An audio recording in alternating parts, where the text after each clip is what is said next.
안녕하십니까. 오늘 제가 찾은 이것은 한국 경제사의 한 축이 되어온 부산항입니다.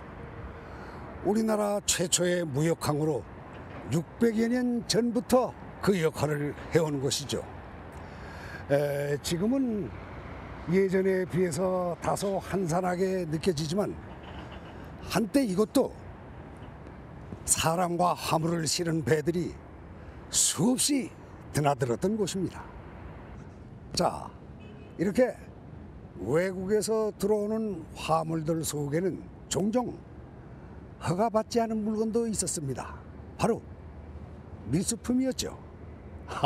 아무래도 이 무역항과 밀무역은 떼려야 뗄 수 없는 바늘과 실과 같은 관계가 아닐까 싶습니다. 하지만 밀수 때문에 부산은 한때 밀수의 도시라는 오명을 받기도 했습니다. 네. 자, 한국을 뒤흔들기도 했던 밀수의 도시 부산의 얘기 한번 들어보시겠습니까?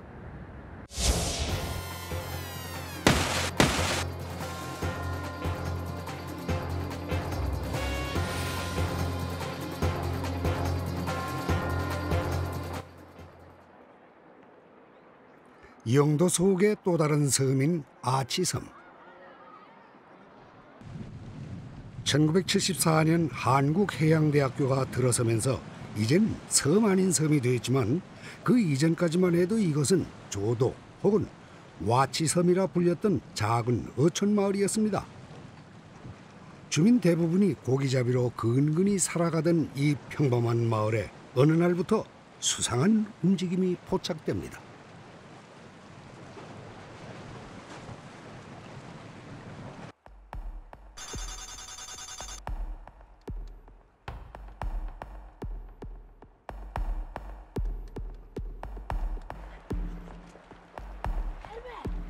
아이고 내 정신 좀 봐.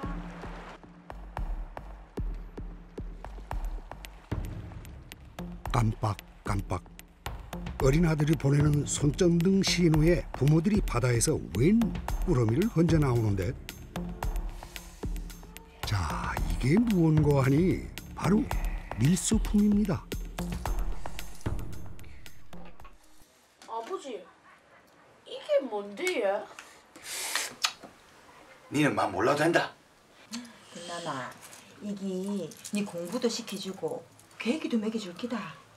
계기?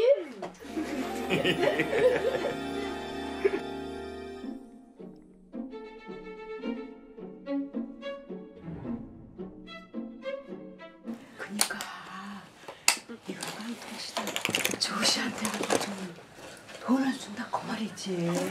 예, 어머. 저기 윗동네 명태잡이 하는 김씨도 이거 시장에 갖다 주고 돈을 억수로 받았다 카대. 근데 요새 그 영도다리 입구에서 세관원들이 근무를 한다는데 어째 가지고 나가지? 그때 아빠의 눈에 들어온 것이 바로 책가방이었습니다. 그래.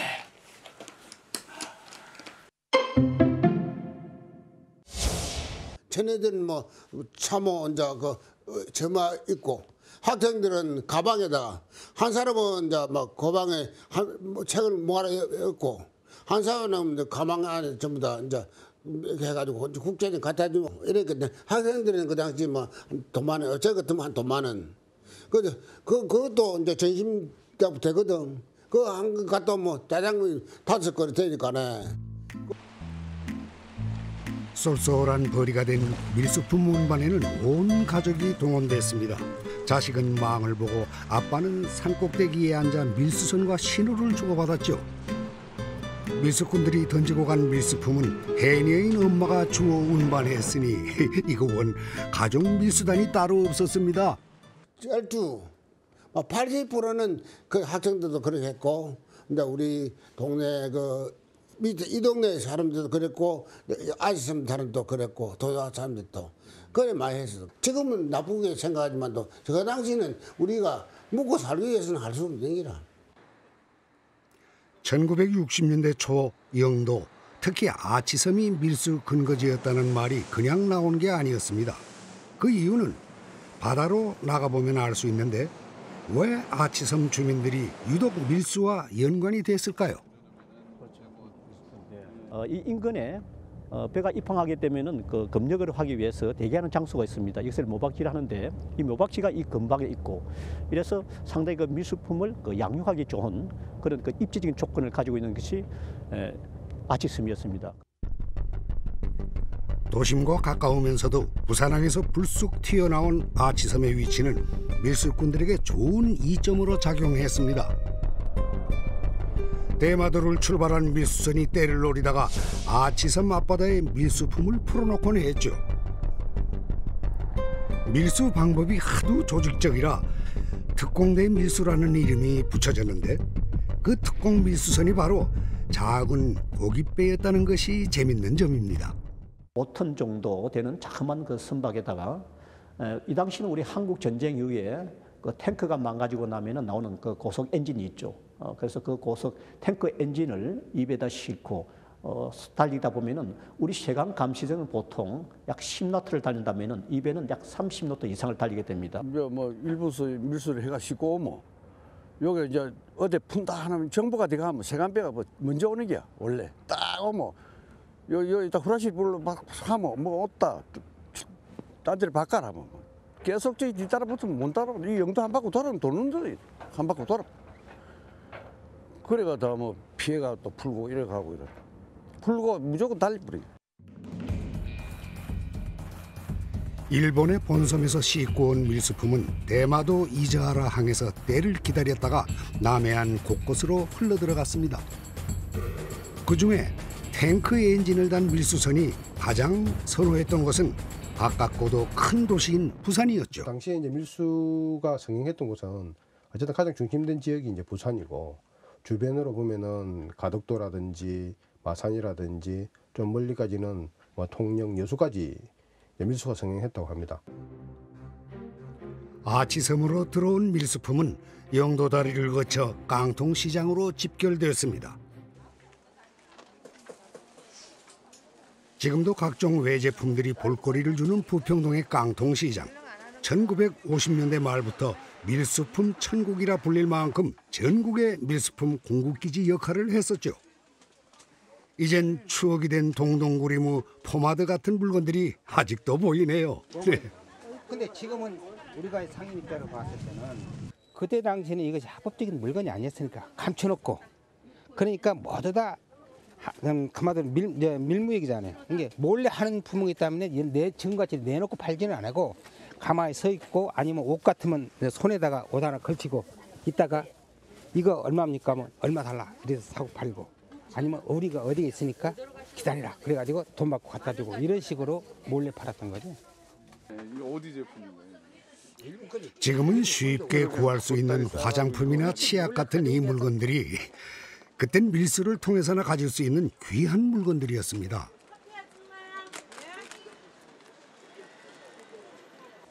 그때는 그런 건 체면이나 이런 것을 따질 때가 아니었지.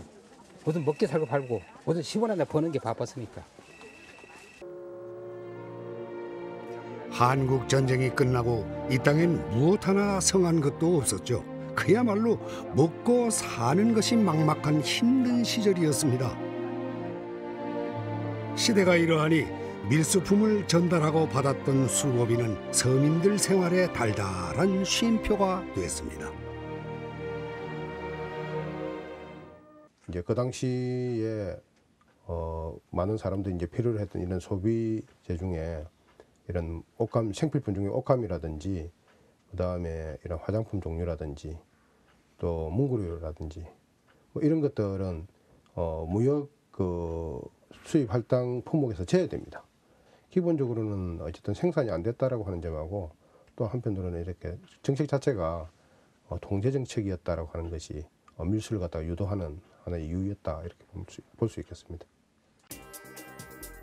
나라 경제를 어지럽히는 밀무역. 하지만 전쟁 후 아무것도 남지 않았던 당시의 한국에서는 오히려 경제 발전 촉매제 역할을 하기도 했습니다. 밀수품을 모방하다 보니 국산품의 질이 향상되는 때도 있었던 거죠.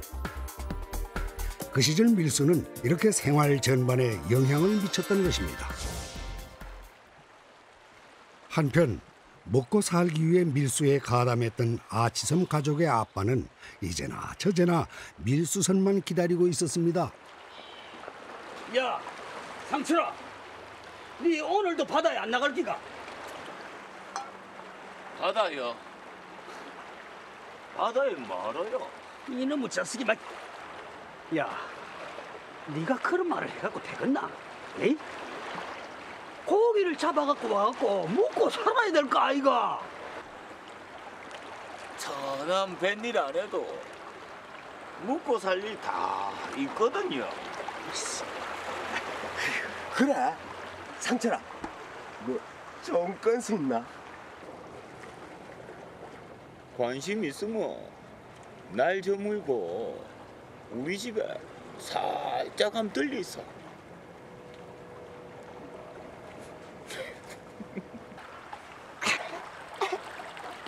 일어나. 저런 쉽게 버는 돈 맛의 재미가 단단히 들어버렸군요. 네. 고생하며 힘들게 버는 돈보다 밀수꾼들 일 도와주며 받는 돈의 유혹은 아마 쉽게 떨치기 힘들었을 겁니다.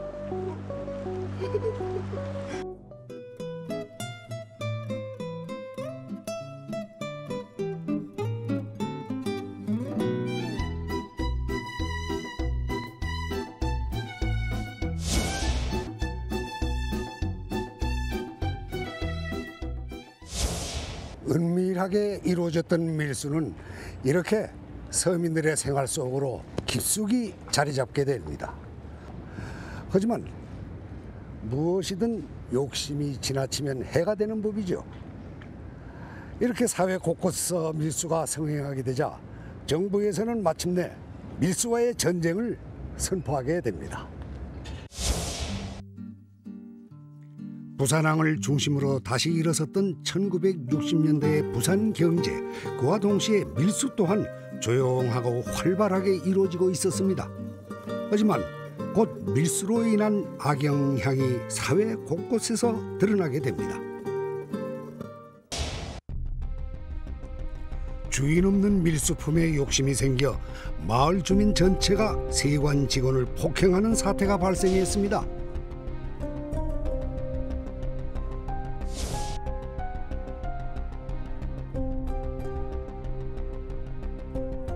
밀무역이 판을 치면서 부산은 밀수도시라는 오명을 쓰게 됩니다.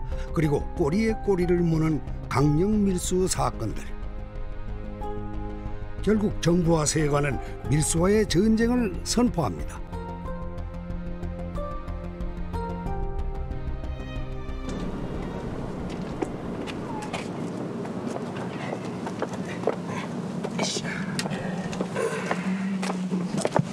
저기 말 좀 물어봅시다.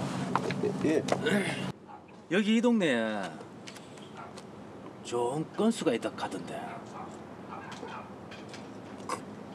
글쎄요. 아니, 우리 동네 무슨 건수가 있다는 건지.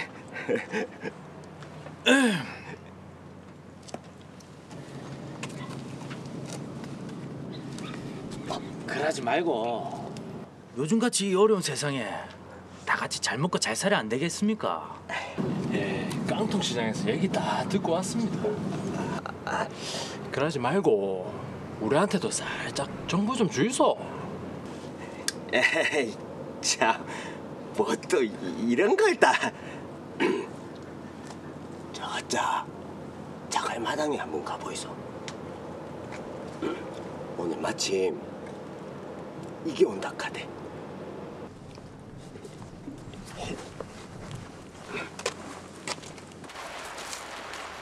꼼짝마!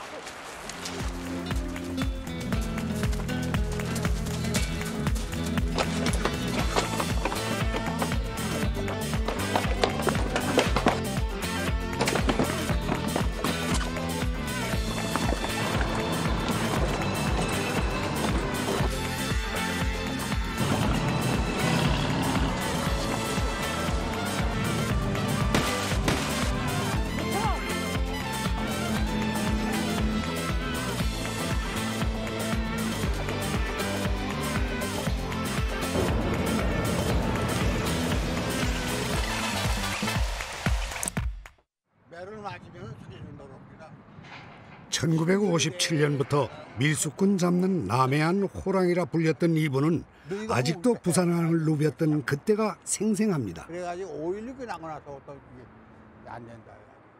접근하니까 우리 접근 못하게 하는 방법으로 그런 거 하는데 그냥 그래도 대고 하니까는 총 안 날라와.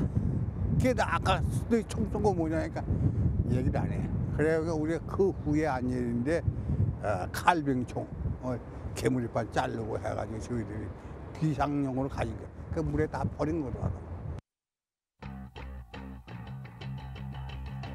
대대적인 밀수 근절 운동에도 이미 사회 깊숙이 파고든 밀수의 뿌리는 쉽게 뽑히질 않았습니다. 결국 정부는 특단의 조치를 취합니다. 특공 밀수단의 두목을 검거하고 극형을 처한 것이죠. 사실 경제사범에 대해서 사형을 시킨 사례는 거의 역사적으로 드뭅니다. 그렇지만은 이것을 밀수범에 대해서 정부가 이렇게 처단을 함으로 해서 밀수에 대한 경각심을 국민들에게 알리기 위해서 그렇게 청을 했던 것입니다.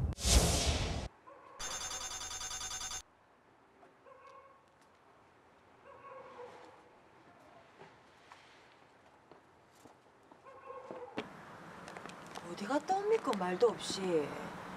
알 거 없다. 이제 그 짓 하면 안 됩니다. 알았지? 다들 잡혀가는 판국에 당신마저 그래 되면은. 재수 없는 소리 좀 고마해라. 등남이 아버지요. 우리 옛날처럼 그냥 고마 그래 삽시다. 좀 힘들고 어렵지만은 마음은 편하지 않았습니까? 이번 한 번이다. 이번이 진짜 마지막이다. 이거 한 건 크게 하고 우리 이 동네 뜨자. 등남이 아버지요. 생계를 위해 시작했던 밀수. 마지막을 약속한 밀수 행각이 결국 손대지 말아야 할 물건에도 손을 대게 되는데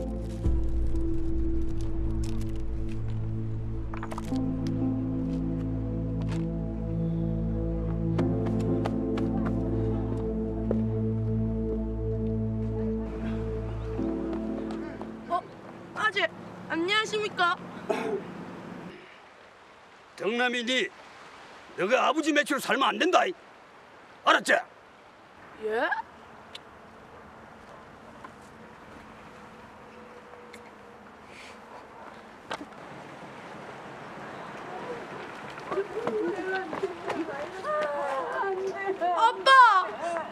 아이고 등남아. 별일 아니다. 아버지가 저 아재랑 잠깐 싸운 기다. 괜찮다.